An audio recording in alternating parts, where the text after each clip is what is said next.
Good morning. I'm Stephen Young, the President and CEO of SARC. On behalf of everyone in SARC, welcome and thank you for making time this morning to join us.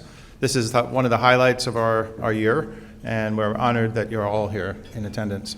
A little bit of homework to do, a little bit of housekeeping to do. On your tables are placards with QR codes. If you want to learn more about SARC, some of our new programs, just click on that URL. I have that QR code, and I promise you it takes you to a safe place. In addition, I just want to mention some of the people in the room here may not be very familiar with SARC, whether you're a patient or an industry partner or even an investigator or a clinician. So on Saturday morning at 10 a.m., Carolyn Hampson and I, Carolyn is a Ewing survivor, she's part of our Research Advocacy Council, and I will be at the Patient Advocate Lounge on S402 on Saturday morning at 10 a.m. If anybody wants to stop by, casual, we'll just be hanging around for an hour or so and answer any questions. And with that in mind, as also part on this QR code is a survey. We'd appreciate if you have time to take a survey. We're always trying to improve this meeting, make sure it's meeting your needs and requirements as we go forward. So with that, I'll turn it over to Dr. Jonathan Fletcher.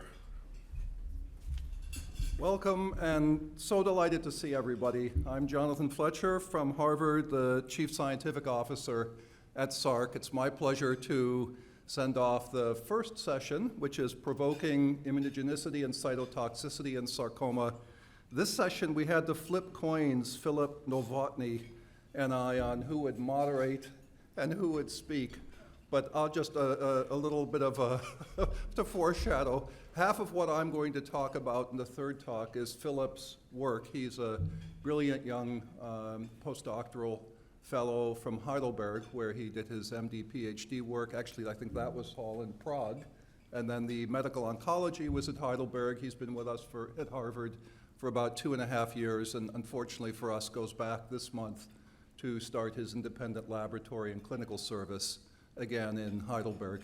The reason that Philip is moderating is that, unlike myself, who has a very poor grasp on immunogenicity, Philip has a strong grasp on both cytotoxicity, immunogenicity, and he's able to bring those threads together. So without further ado, Philip.